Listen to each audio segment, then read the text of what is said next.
de esta clase es resolver este circuito típico en donde entran en juego varios de los componentes, si no todos, con los que estuvimos trabajando. Acá vemos una fuente, un switch, o sea, una llave, resistencia, inductor, bueno, más resistencias, un capacitor, y tenemos que resolver este circuito, pero de una manera muy particular, en donde se requiere recordar algunas cuestiones, porque a simple vista parece difícil, pero cuando avancemos se van a dar cuenta de que en realidad es bastante sencillo. Pero bueno, de todas maneras tenemos que dar unos pasos previos.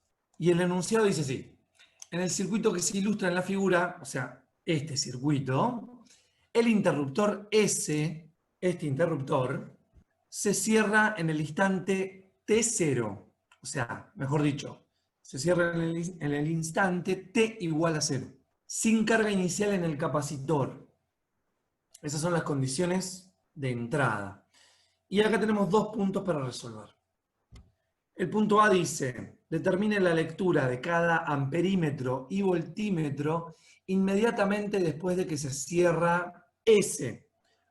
Básicamente nos está diciendo que observemos los instrumentos de medición en T igual a 0. ¿Y cuáles son los instrumentos de medición? Por ejemplo, este voltímetro, que está midiendo la diferencia de potencial en bornes de este resistor. Este otro voltímetro, la B es de voltímetro, y bueno, es un instrumento de medición. Y la A es de amperímetro. O sea, son instrumentos de medición que están midiendo magnitudes. Este voltímetro está midiendo en paralelo la diferencia de potencial en bornes de este resistor. Y el amperímetro se conecta en serie en una rama y uno puede observar la corriente que está circulando por acá. Y así cada vez que veamos estos circulitos, bueno, básicamente nos están indicando estos instrumentos de medición. Y el punto B nos dice lo siguiente: determine la lectura de cada instrumento de medición luego de que haya transcurrido mucho tiempo. Quiere decir en t igual a infinito. O sea, hay dos condiciones que el problema nos plantea para su resolución.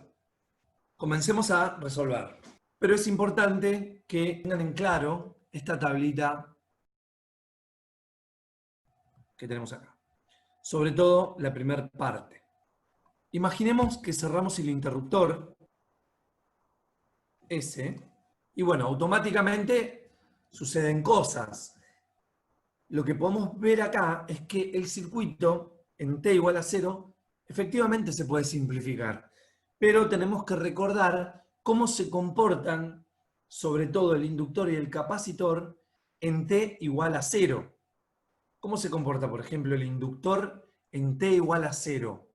¿Qué pasa físicamente en el inductor cuando se quiere establecer una corriente allí? No la dejaría pasar. O sea, que si quiero hacer un análogo de llave abierta, llave cerrada, ¿cómo se comportaría el inductor en t igual 0? Cuando hablamos de llave abierta, es esto. Y cuando hablamos de... Esperen que le pongo estos dos puntitos. Y cuando hablamos de llave cerrada, es que dejo que la corriente circule. Llave abierta significa de que, bueno, la corriente, salvo que haya un arco, no va a poder circular. Entonces, en t igual 0, el inductor se comporta como una llave abierta. Ok, estamos evaluando lo que pasa en t igual a 0 en este circuito. ¿Y el capacitor cómo se comporta en t igual a 0? Llave cerrada, dice. ¿Por qué?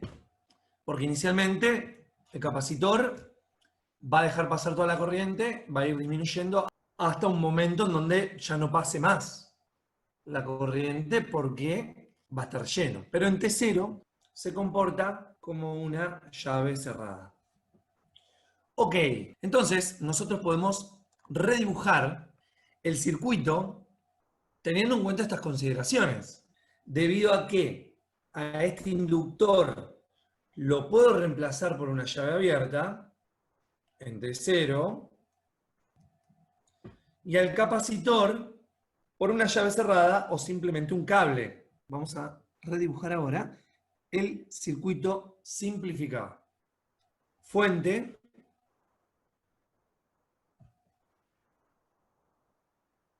resistor.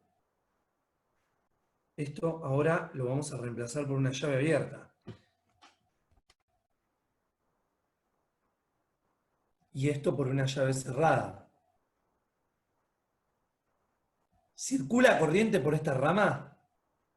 Entre este nodo y este nodo. Si tenemos una llave abierta ahí. No, entonces no la voy a dibujar.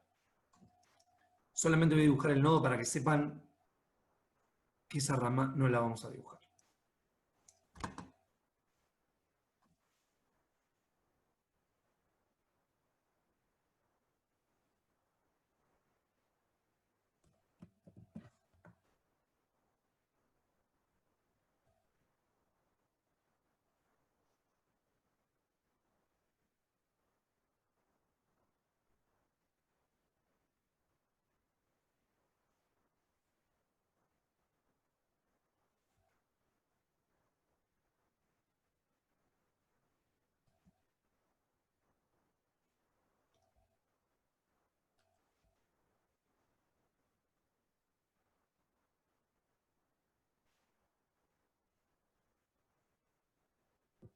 Bueno, eso que está ahí en líneas punteadas, básicamente es la rama que no dibujo. ¿Sí? Lo dejo ahí en líneas punteadas como para que ahora lo visualicen.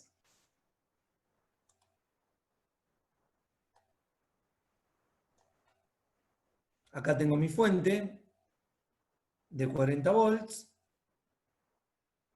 Este resistor de 50 ohm. Este otro resistor de 50 ohm. Y este otro también de 50 ohm.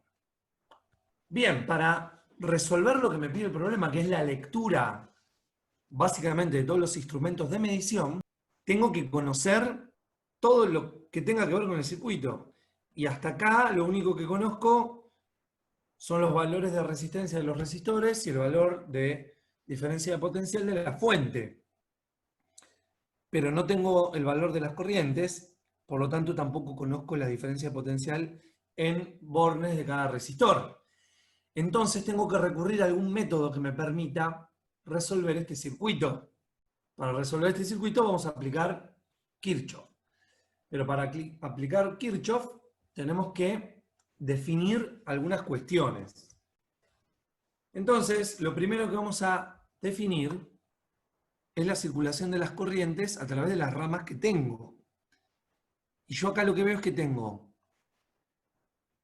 dos mallas independientes y tres ramas. Entonces, vamos a definir el sentido de las corrientes. Entonces, a este le vamos a poner I1, llega a este nodo y vamos a definir esta como I4, debido a que acá en el circuito tenemos el amperímetro A4, como para respetar la nomenclatura. Y acá le vamos a poner I3. Ahora bien, una vez que yo definí el sentido de las corrientes, puedo definir lo siguiente: hacia dónde va la caída de potencial. Y si la corriente la definí en este sentido, es porque esto está a mayor potencial que esto. Lo mismo acá y lo mismo acá. Estoy siguiendo el método que utilizamos en su momento para resolver Kirchhoff. Lógicamente, en la fuente, esto es así. Ahora, lo que nos falta definir, para aplicar las leyes de Kirchhoff, es cómo voy a recorrer las mallas. Bueno, y esta otra malla también la voy a recorrer así. Ambas en sentido horario. Ok, entonces voy a empezar con la segunda ley de Kirchhoff, en donde esta es mi malla 1 y esta es mi malla 2. Entonces,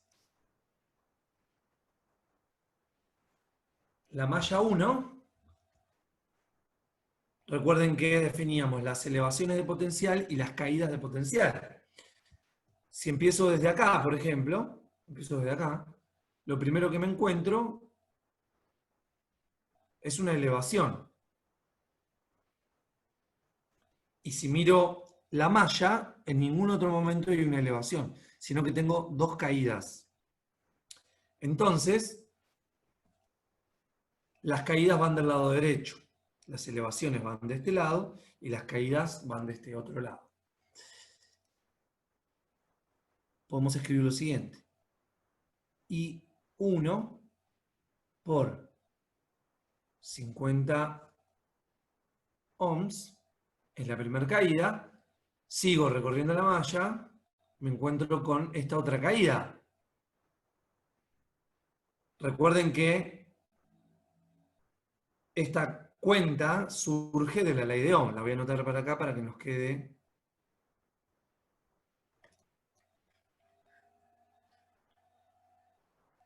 corriente por resistencia, tensión o diferencia de potencial. Entonces, esto es una caída. Y acá tengo que sumar otra caída. Y 4 por 50 ohms. Ahora voy a ver la malla 2.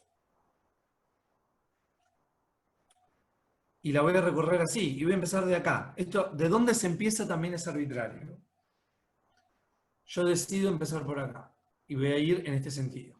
Entonces, acá lo que me encuentro es una elevación. ¿No? Entonces va de este lado. Y 4 por 50 ohms. Sigo recorriendo y acá me encuentro con una caída. Y 3 por 50 ohms. Recuerden, segunda ley de Kirchhoff, vamos a poner así, segunda ley, elevaciones de potencial igual a caídas de potencial. Para siempre trabajar de manera positiva. Esto también se puede plantear de otra manera, pero es el método planteado en la cátedra. Y ahora voy a recurrir a la primera ley de Kirchhoff, que es la ley de nodos. Y voy a tomar, por ejemplo, este nodo. Y lo que veo en este nodo es que ingresa I1 y que de este nodo sale I3 y sale I4. Y la carga se tiene que conservar. Entonces, I1 es igual a I3 más I4. Ahora bien, de acá puedo resolver ya algunas cuestiones. Esto se simplifica con esto. Y por ende,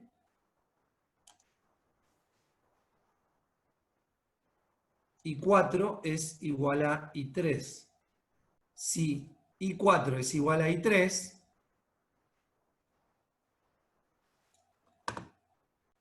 esto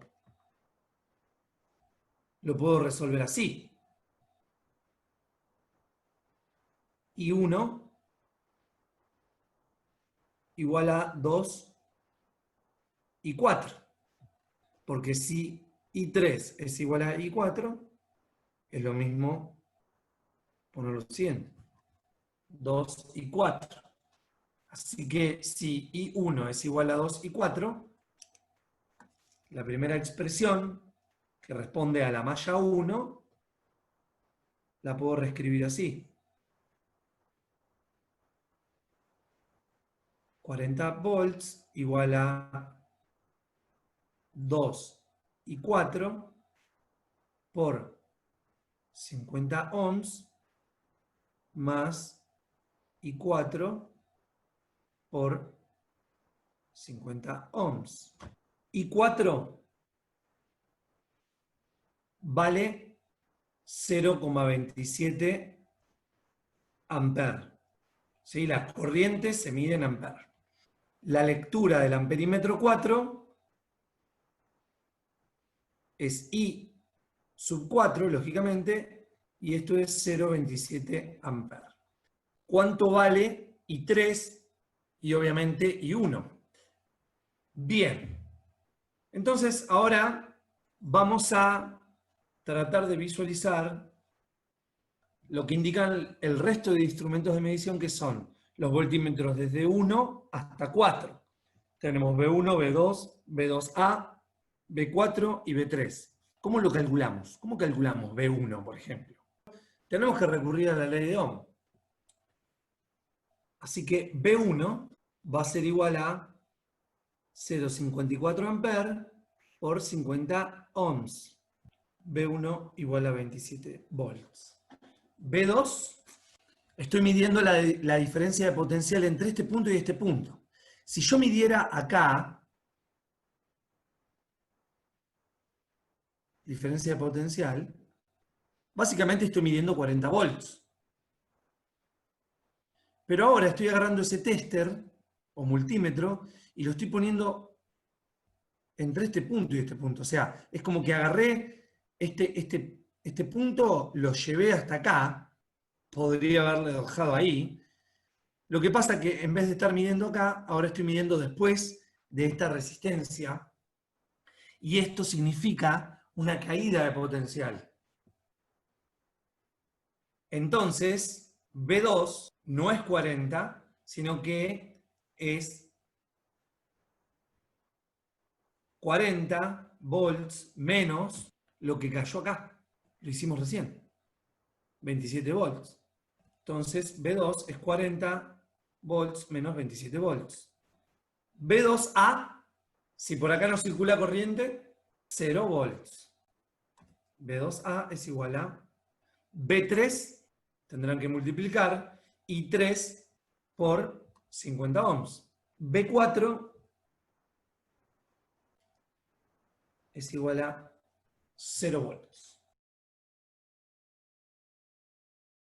Una cosa sí es lo que analizamos con los resistores, que son realmente resistores en el circuito. Ahí es fácil ir a aplicar ley de Ohm y de última, si ves que no hay corriente, la corriente vale 0 y listo. Después, cuando hay inductores o capacitores, primero lo que hay que hacer es el análisis que hicimos hoy, de si hay llave abierta o llave cerrada. En una llave abierta, sí, ya sabemos que no circula corriente, pero la diferencia de potencial está igual entre los bornes. O sea, yo esto en el momento que lo cierre, esa diferencia de potencial haría circular una corriente. Que la llave esté abierta no implica que no haya diferencia de potencial. Bien, y en el caso del capacitor, como lo reemplazamos por una llave cerrada y la estamos considerando súper ideal, podemos considerar que no hay una caída de potencial porque esto no tiene una resistencia. Pero no pueden venir directamente acá a ver un inductor o un capacitor y aplicar la ley de Ohm. A eso me refiero. Tienen que ver primero cómo está actuando en ese momento y entonces ver qué pasa. Si está cerrado, no va a haber una caída de potencial entre los bornes, y si está abierto, sí, va a haber una diferencia de potencial que van a calcular, yendo o por un lado del circuito o por el otro, como hicieron recién, haciendo toda la red. Y obviamente no considerando ninguna caída, por ejemplo, en los resistores por los que no circule corriente cuando hacen la resta, ¿no? ¿Qué tenemos que recordar de acá? Cómo se comporta el inductor en T0 y cómo se comporta el capacitor en T0. En T tendiendo a infinito, ¿cómo se comportan ahora estos dos componentes? O sea que vamos a empezar con el capacitor. ¿Qué pasa con el capacitor una vez que está cargado? ¿Sigue dejando pasar corriente a su través? El capacitor, cuando T tiende a infinito, ahora se comporta como una llave abierta. Una vez que se cargó, ya no deja pasar corriente. Y el inductor, que al principio en T igual a 0 se oponía, una vez que se estableció la circulación de la corriente, la vamos a considerar como una llave cerrada. Obviamente que también con resistencia despreciable, tal es así que lo podemos considerar como parte del conductor. Entonces ahora el circuito hay que redibujarlo, pero teniendo en cuenta que esta rama, en donde está el capacitor, ahora a través de ella no va a circular corriente. Entonces no voy a dibujar esta rama que está acá, pero sí voy a dibujar esta rama que está acá, reemplazando por lo que corresponde. Estando en T igual a infinito, el inductor por una llave cerrada y el capacitor por una llave abierta. Al ser esto una llave abierta, directamente no dibujo la rama. Entonces, vamos a redibujar el circuito simplificado. Bueno, yo definí así la circulación de las corrientes, pero como bien dijimos hoy, es una arbitrariedad. Ustedes pueden definir como quieren. Lo que sí sucede es que una vez que yo definí las circulaciones de las corrientes, tengo que ponerle los signos a los resistores. Primero vamos a tratar de descubrir las corrientes.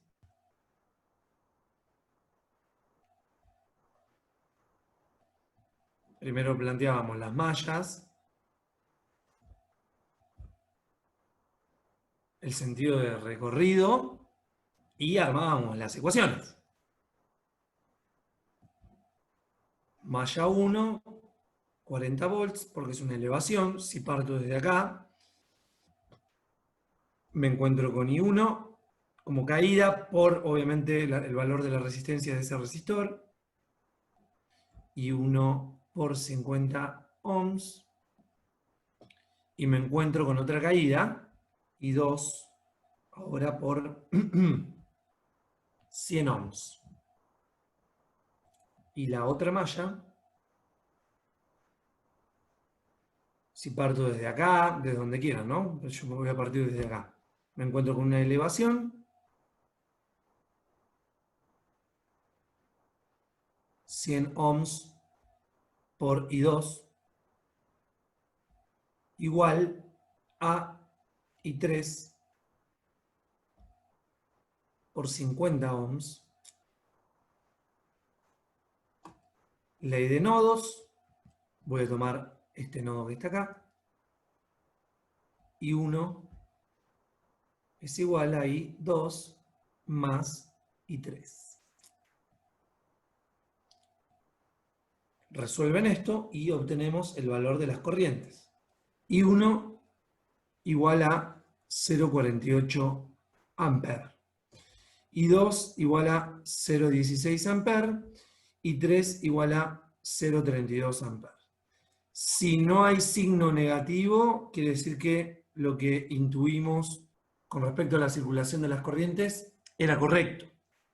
Con respecto a las diferencias de potencial que van a leer los instrumentos, como estamos en T igual a infinito,